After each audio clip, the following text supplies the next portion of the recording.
लाठी में कभी आवाज नहीं होती है। जब चलल बने भैया कबीर पंथिया लोग यहाँ बैठल बा, दू लाइन बजा ल। आरे तब हम जानी हो, आरे तब हम जानी, अकाया गढ़ जी तब जोगी हो, तब हम हरि हो।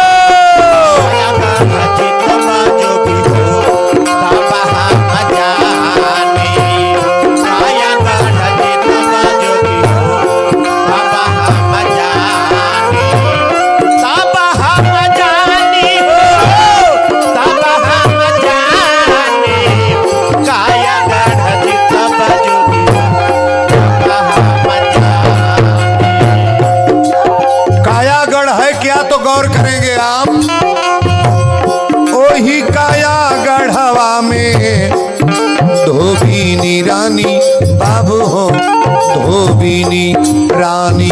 ओही काया गढ़वा में धोबीनी रानी बाबू हो, धोबीनी रानी।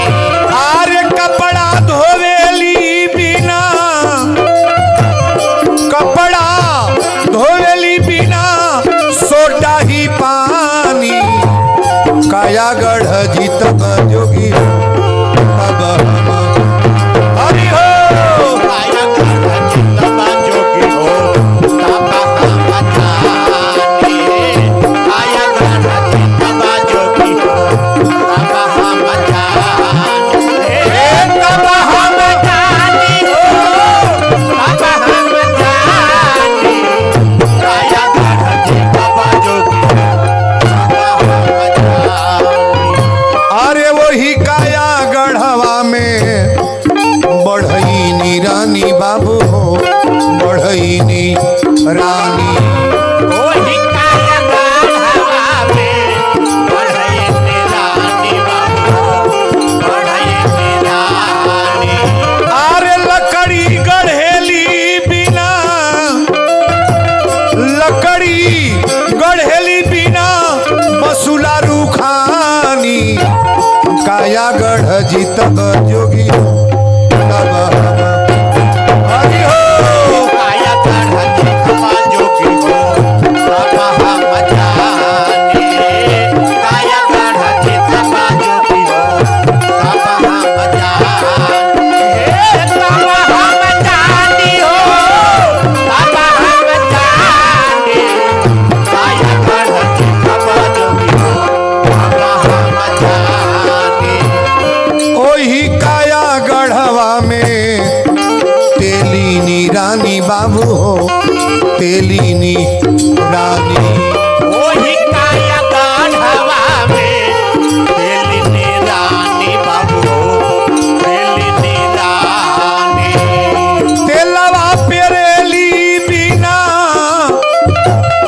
तेलवा पेरेली बिना सरसों ही घानी, काया गढ़ जी तब जोगी हो, तब हम काया गढ़ जी तब जोगी हो, तब हम जानी। काया गढ़ जी तब जोगी हो, तब हम जानी। तब हम जानी हो, तब हम जानी। काया गढ़ जी तब जोगी हो, तब हम जानी। अरे वही काया गढ़वा में पंडित ज्ञानी बाबू हो, पंडित ज्ञानी। ओही काया गढ़वा में पंडित ज्ञानी बाबू हो, पंडित ज्ञानी।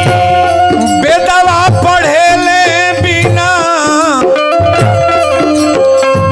अरे बेदवा पढ़ेले बिना पतरा निशानी, काया गढ़ जी तब जोगी हो, तब हम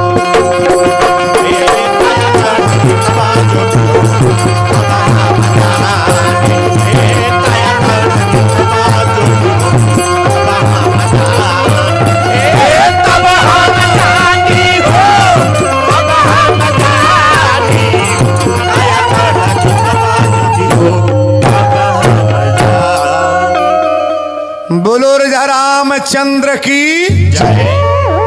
ई कुल बड़ा पुरान चीज है, गावत में बड़ा मेहनत बुझाला। और धीरे धीरे ई कुल लाइन बन पुरनकी लाइन छूटत जाता ई सब। कबीर पंथिया भी इतनी पर कोनो खजड़ी या लेके ऐसी बावत आलो तो ई सब भजन लोग आवे।